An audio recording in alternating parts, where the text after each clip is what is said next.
rare and balanced view on politics in today's world.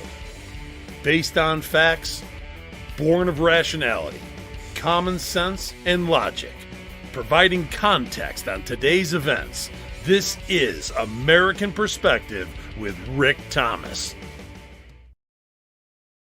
Hello, everyone, and welcome to American Perspective. I am your host, Rick.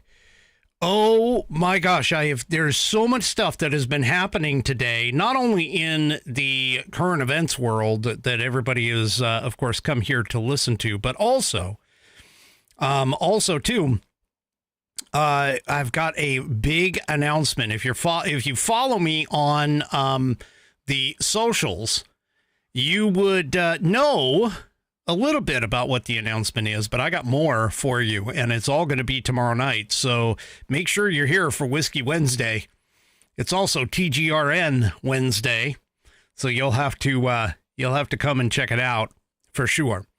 All right, tonight the persons who are on tap for the Pledge of Allegiance is the NJY Girls or NJY Camp Girls Band. Okay. And no, Polish dog, I'm not. NJY Girls Camp Band is who is up. So if you are of mind, please stand, remove your hat, and if you're wearing one, and place your hand over your heart and join in with the NJY Camp Girls Band. Camp Girls Band in the recitation of the Pledge of Allegiance. I pledge allegiance to the flag of the United States of America and to the republic for which it stands, one nation, under God, indivisible, with liberty and justice for all. Yeah! All right. Thank you, ladies, for that wonderful rendition of the pledge. If you would like to hear your rendition of the pledge played here on the program, all you need to do is record yourself performing it in your style. And once you have that audio or video file, whatever kind of file it is, send it to me. Send it via email to fans, FANS, at AmericanPerspective.online. That's fans, FANS, at AmericanPerspective.online. And I will get you into the rotation. All right, so tonight's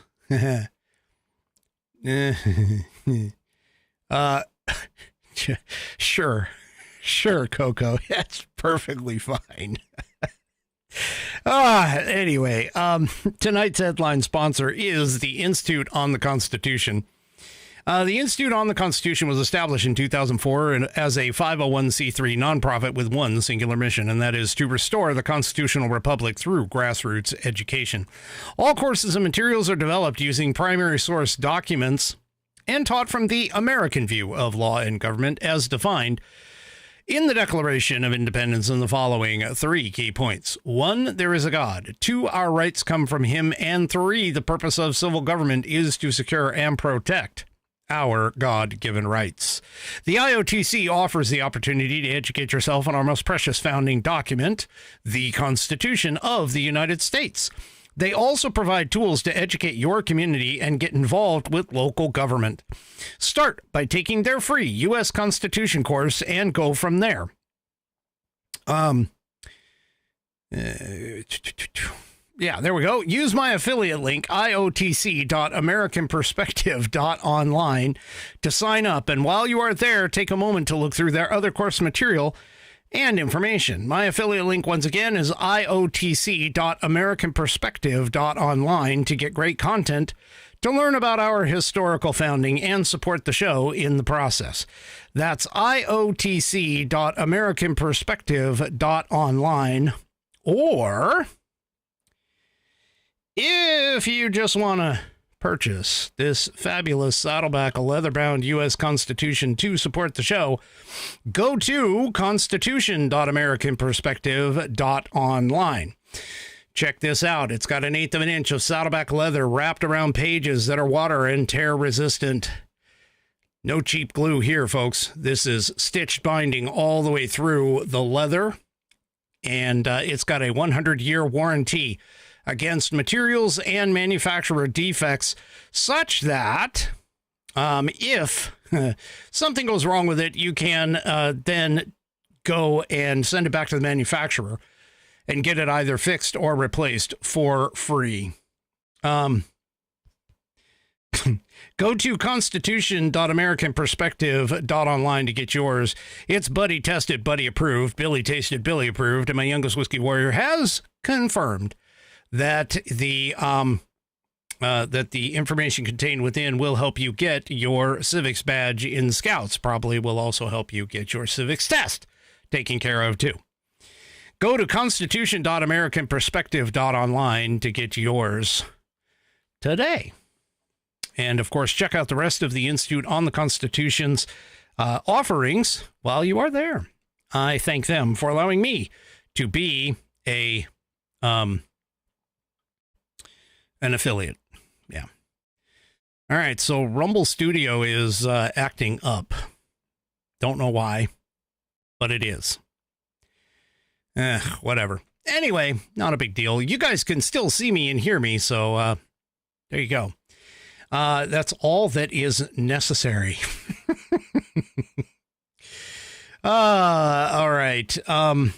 Well, the greatest, I think, achievement today, and honestly, for today, is the fact that now what we have is the U.S. and Ukraine have come to an agreement for a 30-day ceasefire in Russia and Ukraine. And so because of that, the U.S. has restarted aid to Ukraine. So I guess Zelensky finally came off his high horse and has decided to actually work with the U.S. now. So anyway, the U.S. was in Saudi Arabia, and they've agreed to resume military assistance, including intelligence sharing with Ukraine following the talks. Now, keep in mind, notice I said that was Ukraine and the U.S. Russia has not agreed yet. They're going to take this offer to Moscow. Now, the thing about it that's really weird about this is that Ukraine, during these peace talks, they were actually launching a drone attack or drone strike against Russia. Not quite sure that's really going to work out. Anyway, so yeah, we'll just have to see what the heck happens as far as that goes. So anyway, yeah, I don't know. But that is good news. It is good news. Don't get me wrong. I'm kind of laughing about it, but it is good news. And it makes it to where now we're at least one more step toward potentially getting a beginning of some kind of peace up there. Now, delegations from Washington, Kiev, shared a joint statement, or Kyiv, however it's pronounced. I can't ever remember. They pronounce it differently in Ukrainian versus Russian. But anyway, they shared a joint statement today announcing the proposed 30-day pause in the fighting after concluding a lengthy round of discussions in Jeddah, Saudi Arabia. So Marco Rubio and the White House National Security Advisor Mike Waltz were there. And the Ukrainian Foreign Minister Andrei Sybiha, Ukrainian presidential aide Andriy Yermak, and Ukrainian Defense Minister Rustem Umerov represented Kyiv. So there you go. So that's good. Now they need to go to the Russians and hope that the Russians will say yes, to at least get 30 days of a break for those people. So that's the big news as far as the second big news. We also have another bit of big news in the fact that the stock market seems to have dove a little bit. Now, don't I'm going to say don't be alarmed, but I don't want you to take it the wrong way. This is nothing unexpected, okay? Honestly, this really is nothing unexpected for this entire situation. And the reason being is because of the fact that I told you all the market indicators, all of the indicators that were above, you know, the things like the Warren Buffett indicator, the price, the PE index, so on and so forth. All of these things have been showing that the stock market has been overvaluated for way too long, and it needed a correction, and it was gonna get a correction, a stock market correction. So, I mean, again, yes, they're trying to blame this on Trump tariffs because, you know, and I'm going to be talking about those in just a minute, but because, you know, it is unsettling for business to hear things like what is happening in the marketplace. But again, this is just short term. We need to think long term. And short term is what you're going to see is you're going to see, you know, ups and downs, and you're going to be a little scared and a little worried about it and so on and so forth. Not that big of a deal. I'm just telling you right now, it doesn't mean the economy is going to shit. This is just a stock market issue. Now, a lot of us who are still working, you know, have our 401ks in the stock market. So this isn't just a rich person's problem. This is a everyone problem in reality. But again, keep in mind, all of the indicators that are out there are all saying that the stock market is heading toward a correction. So none of this should be of any big surprise to anyone, to be honest with you. So don't panic. It's not time to panic. You know, it is what it is. It's going to correct itself, and we're going to move on. And things, you got to, you know, again, keep in mind, the future is what we're looking for. Okay. All right. So some of the Democrats are, again, waking up and realizing that things are not quite as they seem. And that, yeah, they might very well be in a little bit of trouble. And I just realized that I was distracted earlier, and I don't have this particular thing up, but I will in just a second. So, let's move, let's see, I gotta move this over here. There we go. Realistically, this Van Jones is sounding the alarm for the Democrat Party. And he has some things that he wants to say about the Democrat Party. And I would like to, I want to play that for you here. Look, man, we're screwed. I mean, we don't know. No, Democrats don't know what to do. This is a nightmare. You know, somebody like Donald Trump, we thought we'd at least have, you know, Hakeem Jeffries in the speaker's chair to hold him back if we didn't have Kamala in there to do the right thing. Listen, the Democratic Party is going through a massive set of internal crises. You have a party that got trapped two ways.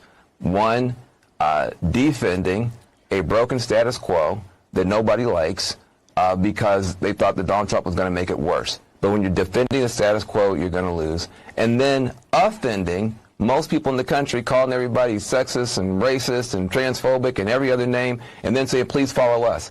That's not a good strategy, folks.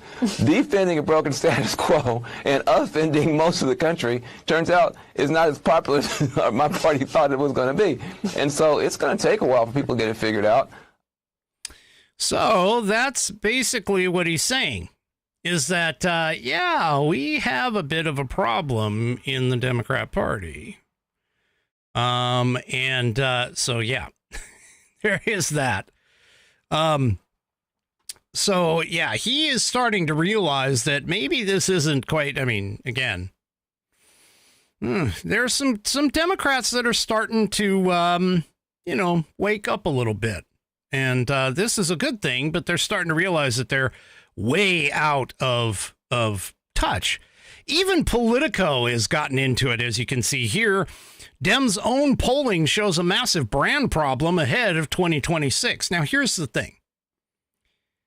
If you were sitting here being a Democrat and you saw today's news about everything and we're kind of like, yeah, okay, so the tariffs are going on. There's some things, and I'll explain in just a minute, but there's some other stuff going on. And then you have, the economy is not doing all that well, and we've got the stock market crash. You would think that's what they would be attacking. You would think that the left would be attacking on the economy, not saying that they would be successful at attacking on the economy, but they would be attacking on the economy. They're not attacking on the economy. The thing that the left seems to be attacking about has to deal with the Hamas sympathizer or the Palestinian sympathizer, whatever, who got arrested at Columbia University. They had their panties in a wad all over that. And I'm sorry about the reference, but that was the best way for me to put it. They didn't even say anything about the economy, realistically. So their own polling, internal polling, according to Politico, is showing that they've got a problem. They've got a serious problem. So the majority of voters in battleground House districts still believe that Democrats in Congress are more focused on helping other people than people like me. In other words, Americans. Anyway, this is according to an internal poll that was conducted by a Democratic group called Navigator Research. Among independents, just 27% believe Democrats are focused on helping them, compared with 55% who basically said that they're focused on others. Yeah. Yep.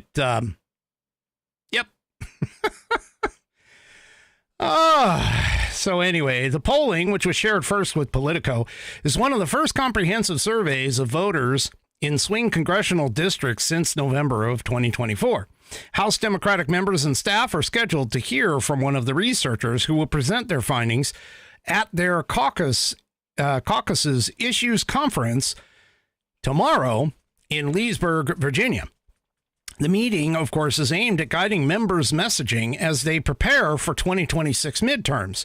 And the survey suggests the party has an enormous amount of work to do to repair its image. Now, you know that when Politico is talking about that, you know for a fact that it's a bit of a problem as far as that goes. So, So there you go. Now, let's move on to the tariff question. All right. So Ontario apparently supplies electricity to areas in the Northeast. Okay. And those particular areas are New York, Michigan, and Minnesota.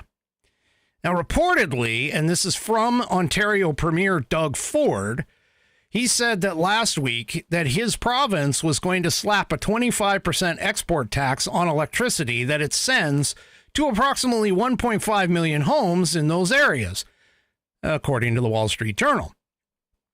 And Ford told CNN last week that, and honestly, it really bothers me that we have to do this. I don't want to do this. I want to send more electricity, more critical minerals, more oil. That's what we want to do.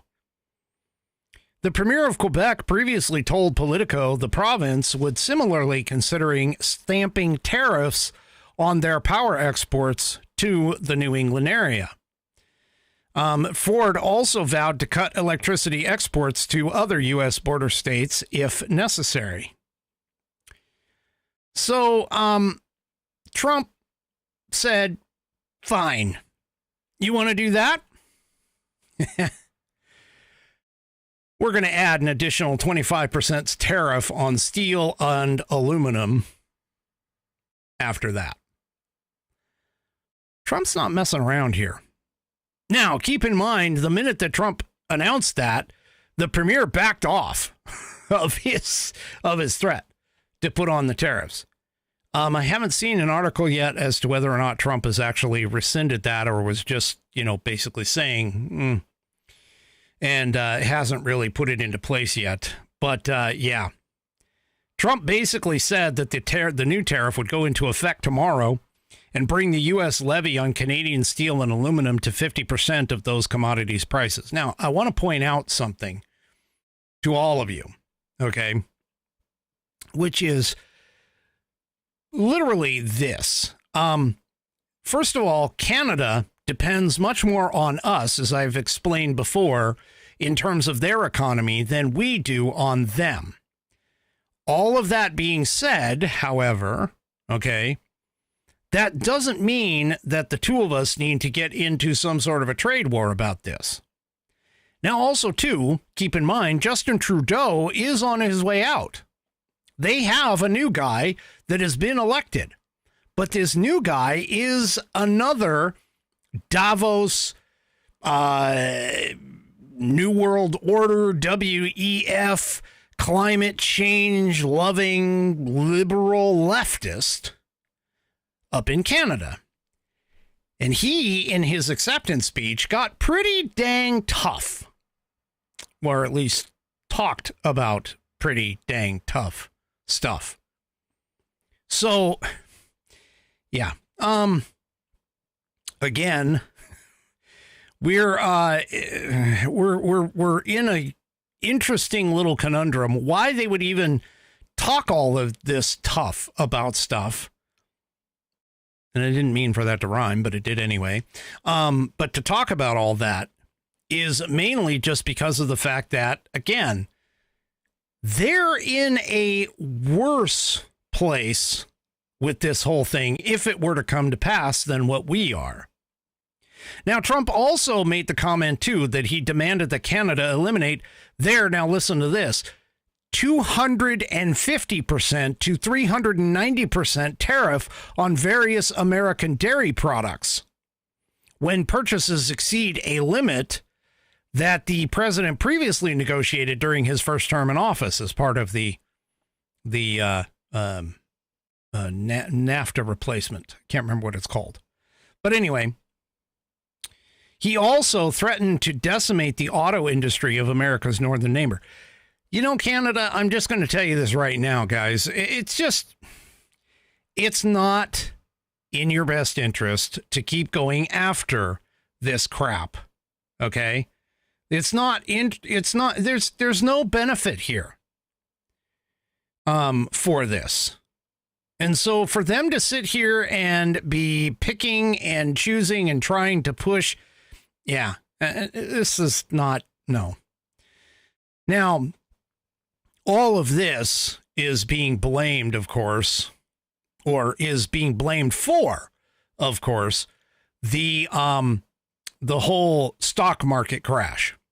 This back and forth, tariffs on, tariffs off, it's making a lot of people nervous, making a lot of investors nervous. Entirely understandable. But all at the same time, you need to understand that, again, Trump uses tariffs more often. Trump uses tariffs not as an economic equalizer, although eventually that's going to come into play.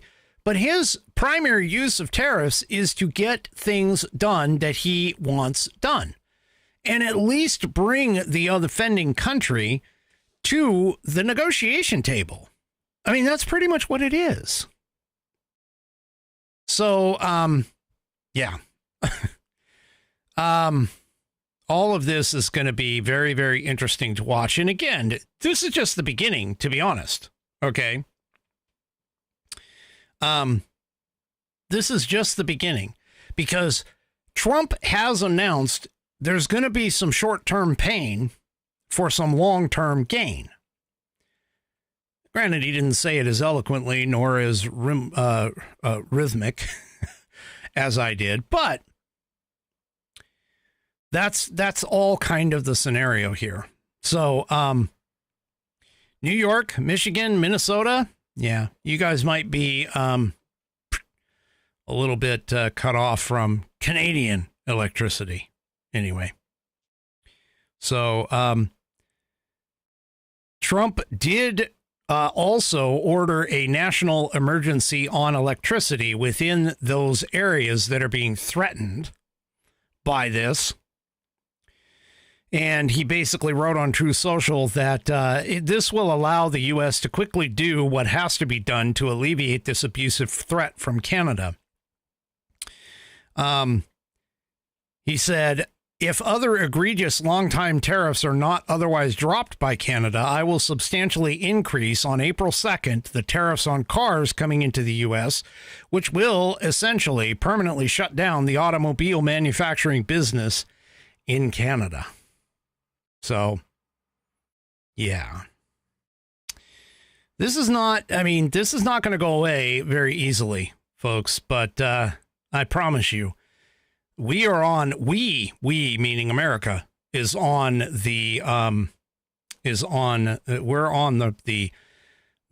winning side here for that. All right. Well, while we're speaking about tariffs and the economy and everything else, there was an announcement yesterday that I don't think a lot of people understand or have heard about. And one of the things is that the Dems have been talking about, Trump got into office and he said egg prices were going to go down. They were going to go down. They were. Well, here you go. There goes that Dem narrative. Check out the latest news on egg prices.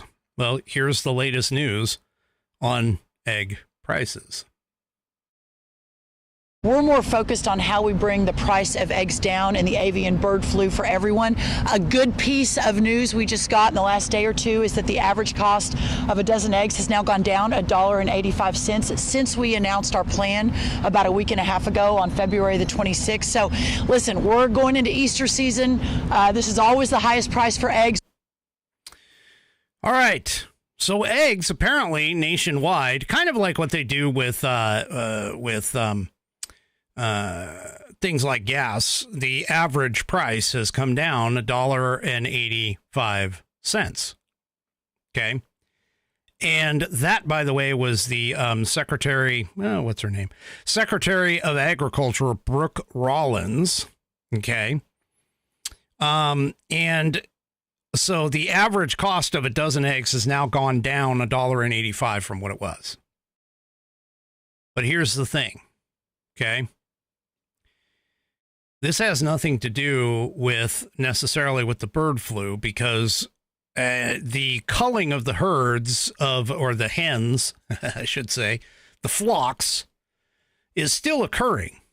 And in fact, there's now people like Robert Malone, Dr. Robert Malone, who are starting to question whether or not culling the herds is the most effective method to combat the avian bird flu.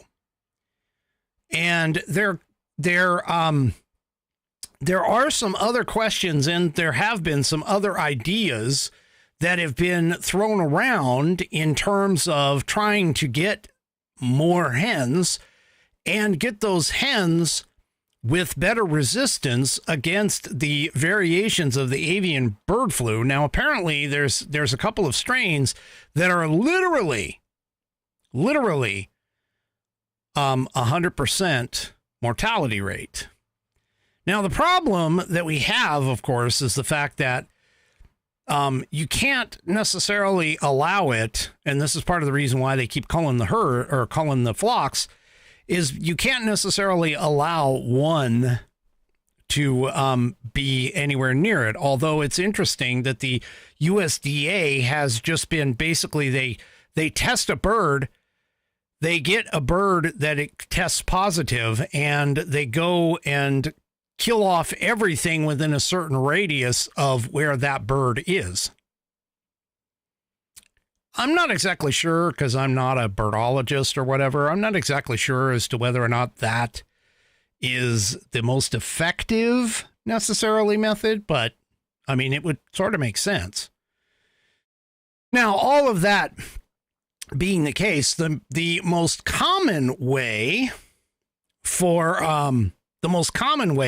the avian flu to get transmitted and passed from farm to farm is the sharing of farm equipment. Now, the avian bird flu has been around since 2014.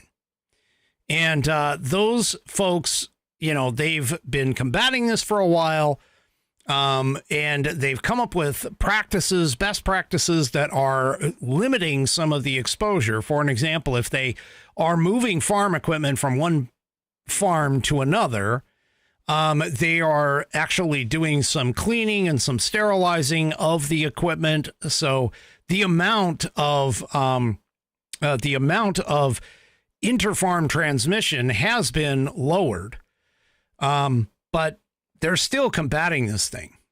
And again, I mean, the scientists are questioning whether or not culling the hens, in other words, killing off just whole flocks, is really showing any effectiveness, because it hasn't seemed to slow down the transmission rate hardly at all. And so now they're trying to figure out, okay, what do we need to do? And they're actually even encouraging some other things for an example, genetically modifying some of the birds, or getting them genetically, finding finding DNA strands that are genetically predisposed to being resistant, and helping to bolster those things up is kind of what they're looking for. So, yeah. So there you go. Are the Democrats gonna stop harping on the prices of eggs? Well, they pretty much have. I mean, now that the announcement is out, they seem to have shut up about it. So we'll just have to see what in the heck is going to happen with all of this. Well, with all of the wonderful things that Doge is doing, and with all the wonderful things that they are finding, there's one particular area that that no politician really wants to approach. And that has to deal with Medicare, Medicaid, Social Security, and any other of the social programs that have been put into place over the course of decades that now comprise the largest portion of our current debt. They don't want to look at it, but they may have to. This, from the Centers of Medicare and Medicaid Services, they have issued an estimated $1.1 trillion in improper payments over the last decade, according to a new outside analysis. While internal CMS internal audits suggest that at least $543 billion, that's with a B, in improper payments over a decade, the Paragon Health Institute, which is an independent and nonpartisan healthcare think tank, says its research reveals fraudulent payments are over double what the government is reporting.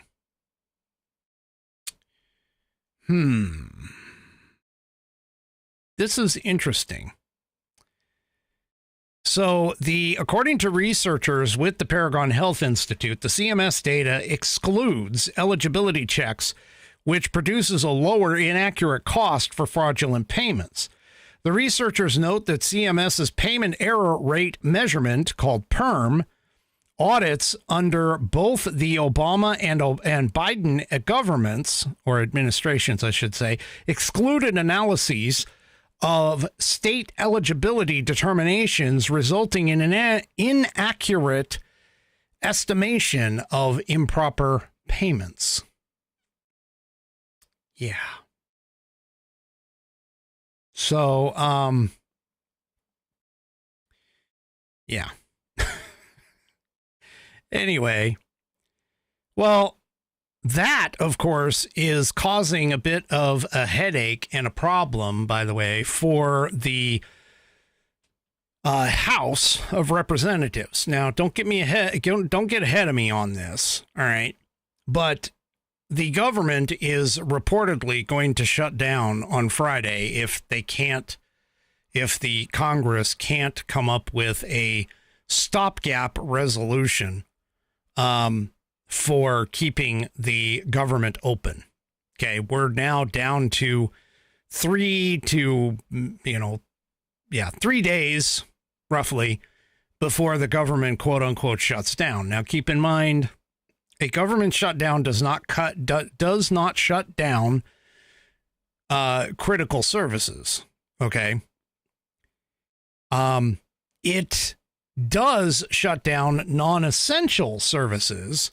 And so, yeah, the Dems kind of, they sort of blow it out of proportion by saying that, oh yeah, the government's going to completely shut down. Everything's going to be closed. No, that's not the case. The essential services do stay open during a quote unquote government shutdown. Things like the military, so on and so forth. Buddy, I told you, don't get ahead of me on this. A quote unquote shutdown. Military keeps doing it, but they don't get paid. And so essential services keep going for this. Okay. But as far as the members of the House Freedom Caucus, these guys put forth you could kind of say this was an ultimatum in a way. Here in Red State, members of the House Freedom Caucus, the U.S. must choose either $20 trillion in debt or Medicaid reform. Now, here's the thing, okay? Medicaid's got to get reformed. So does Social Security. So does Medicare. So does any of the other social programs, which I keep arguing are unconstitutional in the first place. Okay? They all have to get revamped. They're heading toward insolvency. They're going to send us into a situation where, not that the U.S. government can actually go bankrupt, quote unquote, but they're going to send us into a problem. Okay. Now, according to certain sources, in 10 years, the United States by itself is on course to add another $20 trillion to the national debt, which will bring a total sum of owed by American taxpayers at over $56 trillion. And every year that we spend in the red, the interest on the debt continues to accumulate until by 2051, when the interest alone will be the largest line item in the federal budget. It's not right now, but it will be soon. It's number 2, honestly. We're on a collision course for a financial crisis for it. Okay. And of course, the U.S. dollar could be affected by this. So anyway, in this particular piece, they were talking about the possibility of not slashing Medicaid, okay, but turning back the clock and reversing its explosive expansion over the last few years that has put Medicaid on a, shall we say, unsustainable course. In the last 5 years, they claim, federal Medicare spending has skyrocketed from $409 billion in 2019 to $618 billion in 2024, which is literally a 51% increase. Despite being 60 years old, a third of Medicare's growth has occurred in those same 5 years.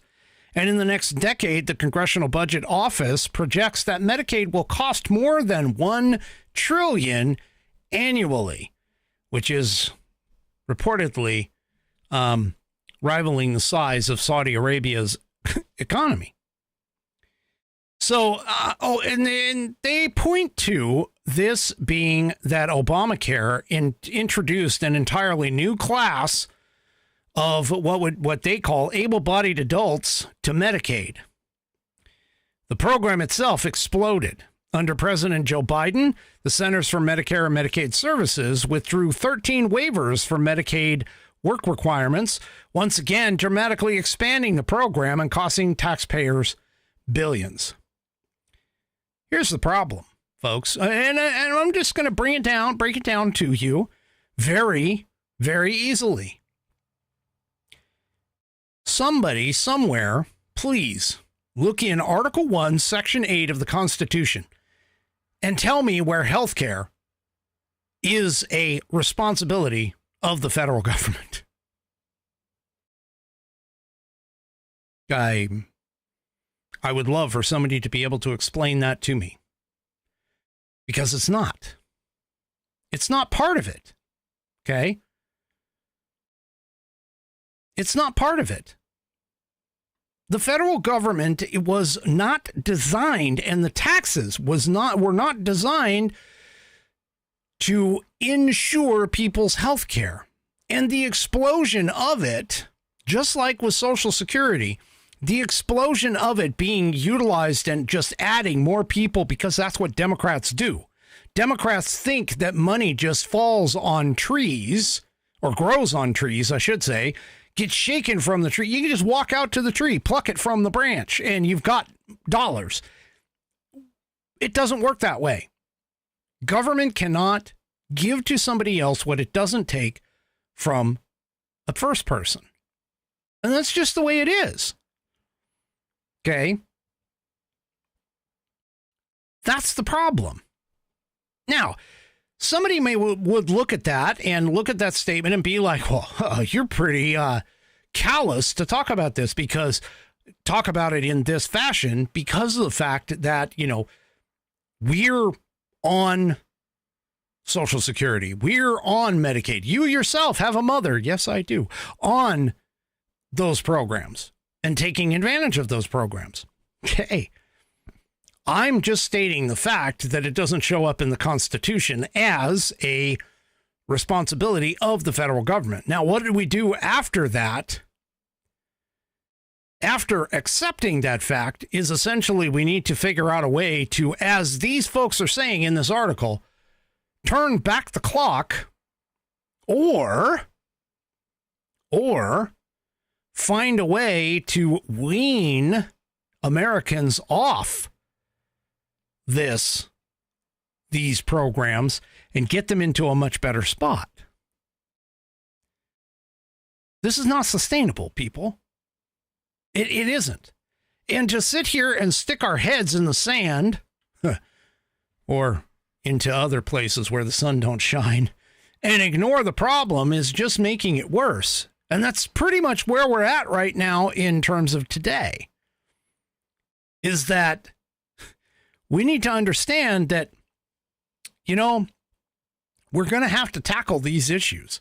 We can't just keep kicking the can down the road. We're going to have to tackle these issues.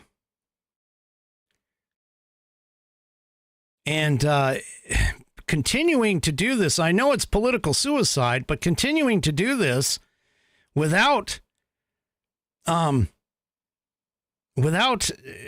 addressing the issue is just basically robbing Peter to pay Paul, and it's going to catch us in the end. So in the article, they talk about Medicaid not meaning to be this expansive. Medicaid was intended to assist vulnerable populations like the disabled, pregnant women and children, and people in poverty. Today, they claim able-bodied, working capable adults are on course to become the largest subgroup on Medicaid. In the article, they claim nationwide there is an estimated 24.6 million able-bodied, working capable adults on Medicaid, 60% of whom report zero earned income. Okay? Couple that with the Biden administration's unilateral expansion of food stamps, the federal government is effectively discouraging a substantial portion of the able-bodied American population from seeking employment altogether. Now, keep in mind, okay, I've mentioned on this program that we are at less than 60% of what is considered to be the able working, capable people who are actually participating in the workforce right now. And granted, people would say, when take a look at things like the unemployment rate, which is currently sitting at just above 4%, and say, hey, you know, that's why. Well, why? This is what Donald Trump is attempting to do. This is what Donald Trump is trying to get manufacturing back. America has turned over to a majority service-related industries in our society. They took over from the manufacturing side a while ago. And this is why we cannot sustain this. We need to get it to get manufacturing back into this country. This is why the tariffs and why Trump's use of them are fairly important. The other thing, too, to keep in mind is things like Social Security. That wasn't originally intended to be the sole source of retirement for folks. Back when it was created, historically speaking, it was supposed to be one leg of what was considered to be a three-legged stool. That three-legged stool was supposed to carry Social Security. Then you will have your own savings. Then you will have whatever retirement plans that you would have coming from your business or your company. Now, a lot of that, unfortunately, the retirement plans, a lot of that kind of changed over time. A lot of businesses started weeding those out in terms of the long-term retirement income coming from a business. Now it's turned over to things like 401ks and IRAs and those kinds of and sometimes profit sharing. The actual retirement kind of idea has gone to the wayside. But the thing about it is that none of this, and I'm sorry, but again, I go back to this, none of this is part of the federal government's problem. It's not part of the federal government's responsibility. It's been expanded so much that the federal government has taken on responsibilities that are outside of its constitutional boundaries. And this is where we are today. We can't keep ignoring it. It needs to be addressed. And unfortunately, what we're going to have to do is we're going to have to take the bull by the horns, really, and take it on head on, regardless of the political ramifications from all of this. All right. Yeah.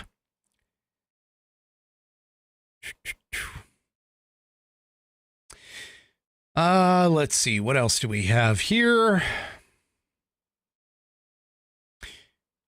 Oh, yes. By the way, in speaking that, I did see Buddy's comment. It's a little ways back, but I did see Buddy's comment that Congress, he mentioned Congress has passed a resolution.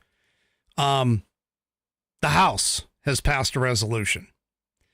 See, most people look at the House and they think of like, oh, when the House passes something, it's all of Congress. No, that isn't how things work. And I know Buddy knows this. The House of Representatives has passed a continuing resolution bill. It now has to go to the Senate, get voted on before, and the Senate, if it makes any changes to it, it'll go back to the House, and the House will have to either accept the changes and then it goes to the president's desk to be signed. That's the process. So Congress itself, when you call Congress, that's both houses have approved of it. And as of right now, at least unless I'm wrong, as of right now, it was only the House that had agreed to it. So, yeah. So there you go. And that's just the way of the story and the way that goes. All right.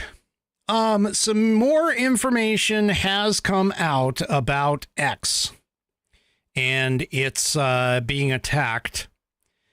Apparently, the identified group is a pro-Hamas hackers group that has taken credit for the massive DDoS, or distributed denial of service attack, on Musk's X.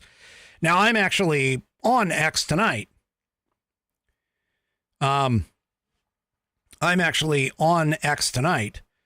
And so anyway, at least some of it has gotten back to normal for it. Now, let's see, a Doge designer X account wrote there that first it was protests against Doge, then Tesla stores were attacked, which this was true. They were attacked and things were burned and all that kind of stuff. And now X is down. So kind of questioning their motives for all of this. So yeah. Anyway. Let's see. I got one more, but I don't think. Yeah, I don't want to do that one. So I got one more thing here. So I guess the partnership between Tim Walz and Kamala Harris is starting to come to a close. Well,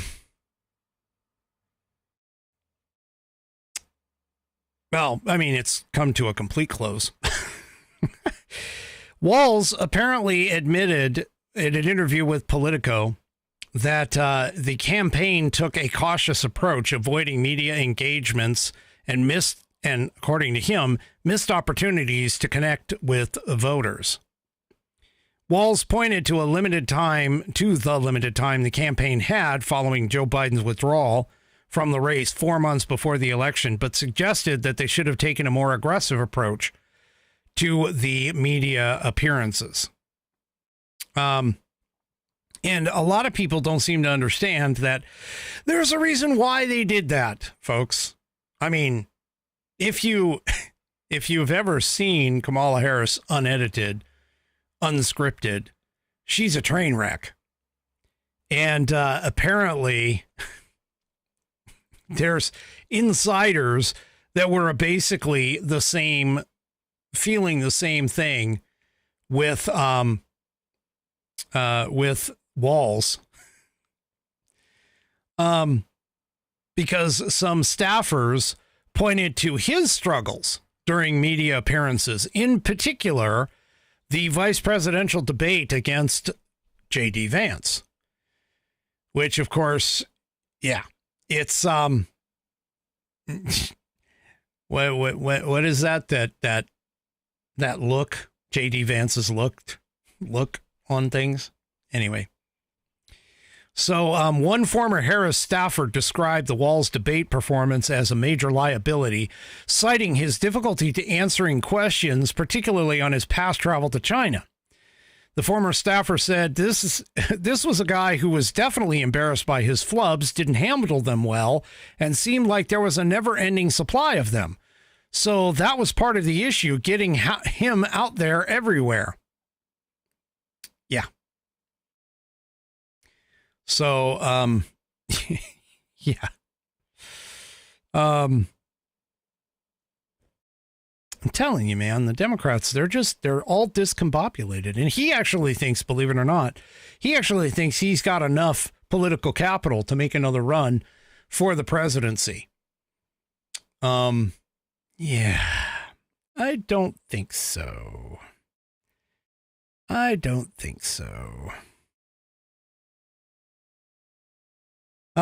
Okay. So I got a few minutes left here. So I'll kind of give you a little bit of some inside baseball. I'll talk about this a little bit more tomorrow when we do the formal announcement. But again, or when I do the formal announcement, it's already been formally announced. Okay. But here's the thing. We now have dates, meaning TGRN, True Grit Roots Network, now has dates for launching our second channel. Does anybody know Dallas Moore? Has anybody heard of the name Dallas Moore in the country music scene? Just let me know in the chat if you have. This gentleman is the headline signature headliner for this new channel. And it's going to focus on outlaw country music. And by that, I mean people who are not part of the mainstream. And we're going to be paying tribute, of course, to the greats, such as Johnny Cash, Waylon Jennings, Willie Nelson, so on and so forth. Okay. And, Tommy mentions 300 dates a year. So with this announcement, we're going to be doing launch parties. There's two of them coming up in April. One on April 9th, the other on April 13th. They correspond with Dallas Moore concerts. He's got a couple of concerts there in Texas. Oh, also, too, I got to let you know as well that this isn't just limited necessarily to country. We also have on tap, we're planning on putting things like Lynyrd Skynyrd in it. It's going to be kind of a country, southern rock sort of mix. Okay.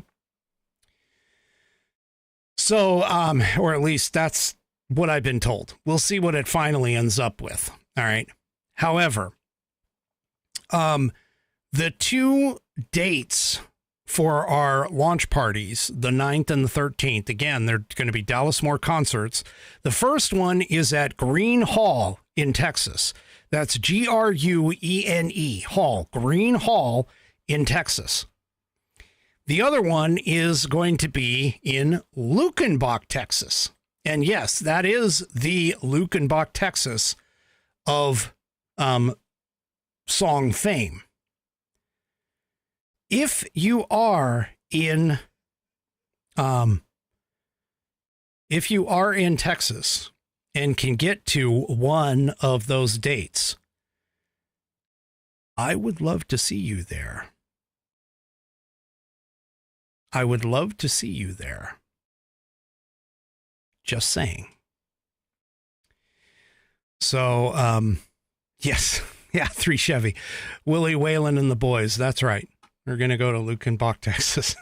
Tommy followed right up with it, too. Willie Whalen and the boys. So if you are in Texas or somewhere around there, go and take a look. Now, we're going to do a launch of the channel, by the way, Polish Dog. It will be on April 7th. Is when the channel that's what we're looking for, to do a launch of it. Coco, I just said the 9th and the 13th. Grune Hall in Fredericksburg, I think is Fredericksburg, Texas. Anyway. And Luckenbach on the 13th.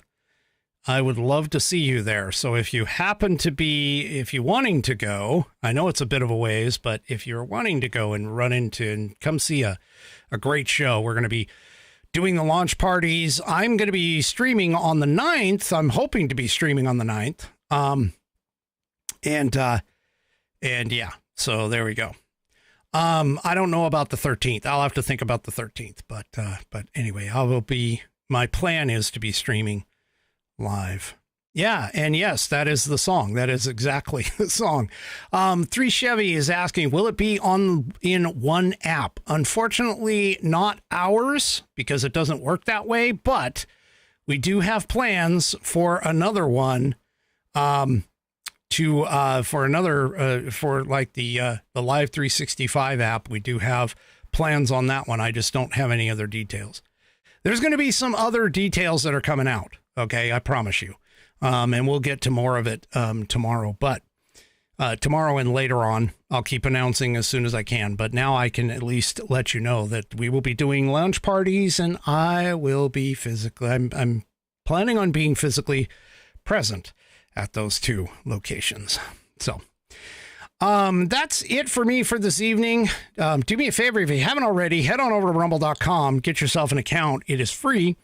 And once you are signed up and signed in, make sure that you search up the American Perspective channel, hit that green follow button to get notified every time I go live. And yes, Tommy, there will be more information coming out in the newsletter as well. So anyway, so that's coming up. All right. And do me a favor, if you haven't already, hit those thumbs up buttons and like buttons across all my platforms, whether it's X, YouTube, Facebook, and of course the aforementioned Rumble. We will see you tomorrow night for Whiskey Wednesday right here on American Perspective. 5 p.m. Pacific, 8 p.m. Eastern time right here on American Perspective. Have a great rest of your evening, and good night, everybody.